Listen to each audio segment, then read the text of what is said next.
అందరికీ నమస్కారం. ఈరోజు కథ గాజులు గొలుసు.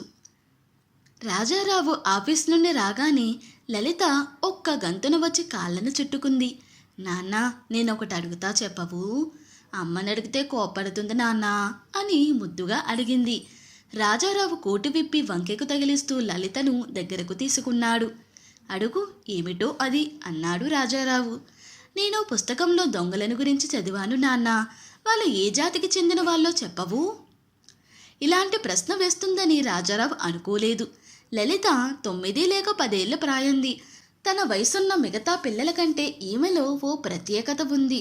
అల్లరి చెయ్యకపోవడం, ఎప్పుడూ ఇంట్లో కూర్చుని ఏవో పత్రికలు పుస్తకాలు చదువుకోవడం లలితకు ఇష్టం.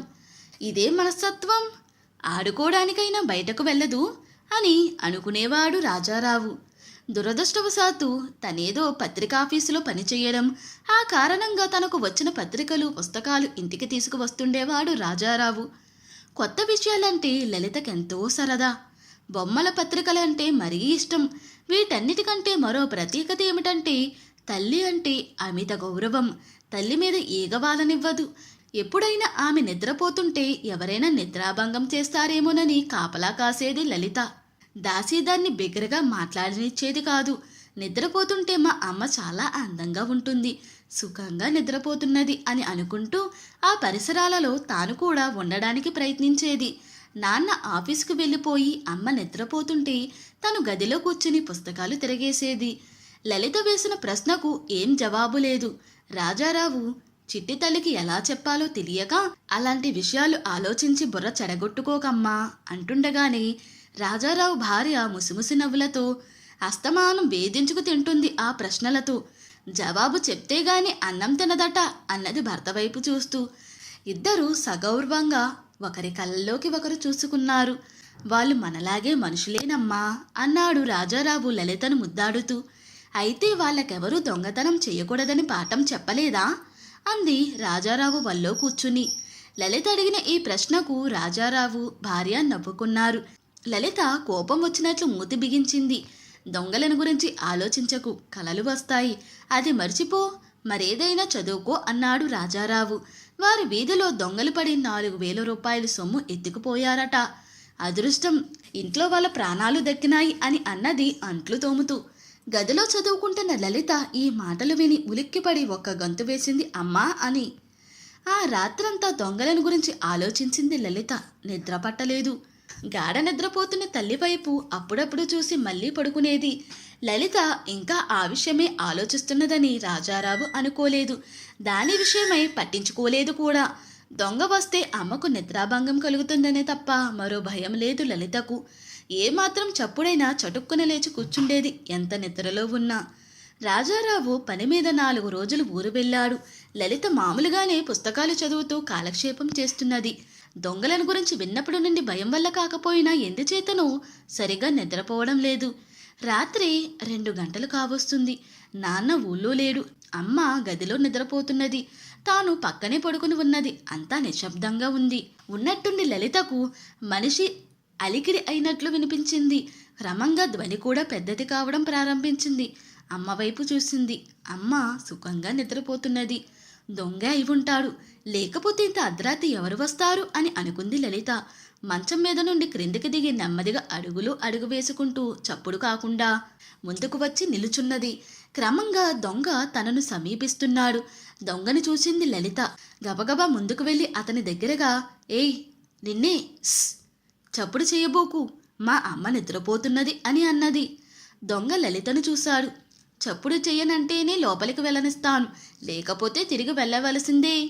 దొంగ లలిత ఎదురుగా నిలుచుని ఉన్నాడు. ఎక్కడ ఏం ఉన్నాయో చెప్తావా అన్నాడు. ఓ అంటూ రహస్యంగా ప్రారంభించింది.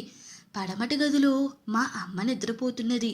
నీవు ఆ వైపుకే పోవడానికి వీల్లేదు. వంటింట్లో 3 వెండి కంచాలున్నాయి. అవతల గదిలో అల్మారాలో మా నాన్న పుస్తకాలు బట్టలు ఉన్నాయి. అవును గాని నువ్వు మంచి మనిషిలా ఉన్నావు. దొంగతనం చెయ్యమని ఎవరు చెప్పారు? ఎక్కడా ఉద్యోగం దొరకలేదా? నీవేమైనా చదువుకున్నావా? బాగా చదువుకుంటే మా నాన్నగారితో చెప్పి ఏమైనా ఉద్యోగం దొరుకుతుందేమో కనుక్కుంటాను. ఉద్యోగం చేస్తావా అంటూ దొంగ వైపు చూస్తున్నది. దొంగ పెద్దగా ఏదో మాట్లాడబోయేటప్పటికి, ఏయ్, నిశ్శబ్దం, మా అమ్మ నిద్రపోతున్నది, చెప్పాను కదా అని గదమాయించింది. నేనిక్కడ నిల్చుంటాను, లోపలికి వెళ్ళి ఉన్నవన్నీ తీసుకుని నాకియ్యి అన్నాడు దొంగ. అమ్మ నిద్రపోతున్నది, ఆమె మెడలో గొలుసు ఉన్నది, ఆమె పడుకున్న గది వైపు కూడా మనం వెళ్ళకూడదు, నేను వెళ్ళను అని ఒట్టు వేసుకుంటే అవన్నీ తీసుకువస్తాను అన్నది లలిత. సరేనన్నాడు దొంగ. ఆ వెండి కంచాలలో ఒకటి మా నాన్నది, రెండోది మా అమ్మది. ఆ రెండు తాకటానికి వీల్లేదు. ఆ పుస్తకాలు కూడా మా నాన్న ఎంతో కష్టపడి కొనుక్కున్నారు, అవి కూడా ఏమీ ముట్టుకోవడానికి వీలులేదు అని అన్నది లలిత. అన్నిటికీ అన్నీ చెప్తున్నావు, ఏదో ఒకటి ఇస్తే గాని వీలులేదు అన్నాడు దొంగ. మా నాన్న నాకు గొలుసు చేయించాడు, నా చేతికి గాజులున్నాయి, నా దగ్గర కొన్ని బొమ్మలున్నాయి, కొన్ని చిన్న పుస్తకాలున్నాయి, కావలిస్తే ఇవన్నీ పట్టుకుపో, అంతేగాని నాన్నవి అమ్మవి ఒక్క వస్తువు తాకడానికి వీలులేదు, ఇవన్నీ తీసుకుని శబ్దం చేయకుండా తిరిగి వెళ్ళిపో అన్నది లలిత. దొంగకు ఏం మాట్లాడాలో తోచలేదు, అలాగే నిలుచున్నాడు. ఇంతలో తన గాజులు గొలుసు తీసి అతని చేతికిచ్చింది. నీ పేరేమిటి అన్నాడు. లలిత అని ముద్దుగా చెప్పింది. అయితే వెళ్ళిపోతావన్నమాట అన్నది. వెళ్ళమన్నావుగా అన్నాడు. దొంగ, తర్వాతైనా హాయిగా గౌరవంగా ఉద్యోగం చేస్తే మంచిది అన్నది లలిత. దొంగ ముందు వెళుతున్నాడు, వెనుక లలిత వస్తున్నది. వాకిటి దాకా దొంగను సాగనంపి వచ్చి లలిత పడుకున్నది. తరువాత 2 రోజులకు రాజారావు వచ్చాడు. అప్పటి వరకు ఈ విషయాన్ని ఎవరికీ చెప్పలేదు లలిత. జరిగిన విషయమంతా చెప్తూ వాడికి ఎక్కడైనా ఉద్యోగం చూసి పెట్టకూడదు, పాపం దొంగతనం మానేస్తాడట అన్నది. ఎంత దానివే లలిత నీవు అని తల్లిదండ్రులిద్దరూ లలితను కౌగలించుకున్నారు. కోపడకు నాన్న, నన్ను గాజులు గొలుసు ఇచ్చేశాను అని ముద్దుగా అంటుంటే ఇద్దరు ఒకరి కళ్ళల్లోకి ఒకరు చూసుకున్నారు. దొంగ తరువాత పట్టుబడడం జరిగింది. ఒకరోజు పోలీస్ ఇన్స్పెక్టర్ వచ్చి గొలుసు గాజులు 2 రాజారావుకిస్తూ మీ అమ్మాయి చాలా అదృష్టవంతురాలన్నాడు.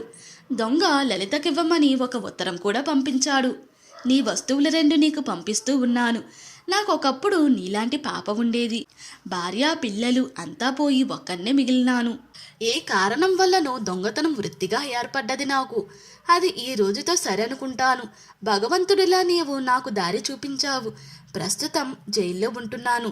మీ నాన్నగారు అమ్మగారు ఒక్కసారి నన్ను చూడడానికి వస్తే సంతోషిస్తాను అని ఉత్తరం వినిపించింది లలిత బిగ్గరగా చదివి. రాజారావు భార్య ఇల్లు ప్రతిధ్వనించేటట్లు నవ్వారు. పోదాం నాన్న అని మాత్రం అనగలిగింది లలిత. ఇంతటితో ఈ స్టోరీ ముగిసింది. ఈ స్టోరీ కనుక మీకు నచ్చినట్లయితే మరియు నా ఎక్స్ప్లెనేషన్ కనుక మీకు నచ్చినట్లయితే ప్లీజ్ లైక్, షేర్, సబ్స్క్రైబ్.